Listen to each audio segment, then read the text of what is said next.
কি রিক্সাওয়ালা দিন কি এমন যাবে বলি গো ও মাধুরী তুমি কি আমার হবে আমি কি রিক্সাওয়ালা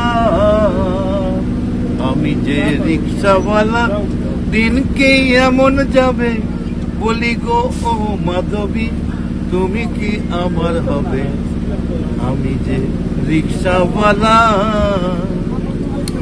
হরিদাসের বুলবুল ভাজা টাটকা তাজা খেতেই মজা হরিদাসের বুলবুল ভাজা টাটকা তাজা খেতেই মজা ও লাভলি।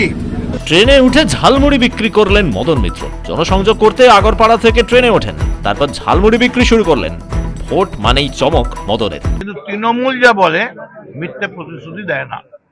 আমাদের যা যা প্রতিশ্রুতি ছিল মমতা বন্দ্যোপাধ্যায়, এমনকি লাস্ট যুবসাথী পথশ্রী, প্রত্যেকটা জায়গায় করছি। মোদি শুধু আসছে মারিচের রাক্ষস যেমন একটা বেশে এসছিল, সাধুর বেশে রামের কাছে, সেরকম নরেন্দ্র মোদী নানা চরিত্রে স্টেজ রিহার্সাল দিয়ে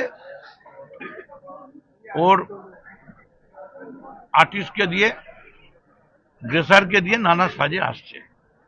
এটা বন্ধ হোক, মানুষ জানুক যে মোদি কালজেন এটা কে গেছে। এটা মোদির খাবার নয়, এটা নাটকের খাবার।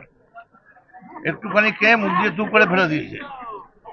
কিন্তু আমরা এই মুড়িটা খুব দিয়ে খাই, মানে মন দিয়ে খাই। এখন প্রশ্ন হচ্ছে, কেন মদন ঝালমুড়ি বিক্রি শুরু করলেন? গতকাল রাজ্যে এসে ঝালমুড়ির দোকানে দাঁড়িয়ে জনসংযোগ শুরু করেছিলেন মোদি। আজ তার পথ ধরেই মোদিকে বার্তা দেওয়ার জন্য ট্রেনে উঠে পড়লেন কামারহাটির তৃণমূল কংগ্রেস প্রার্থী। সকালে তিনি যেভাবে প্রচার সারলেন তা দেখে অবাক সবাই, যদিও এটা তৃণমূল প্রার্থীর কাছে বড় কিছু নয়। মদন মানেই চমক, সেটা জানেন এ রাজ্যের প্রায় সবাই। শেখ এরশাদের রিপোর্ট, কুয়ের কলম ডিজিটাল।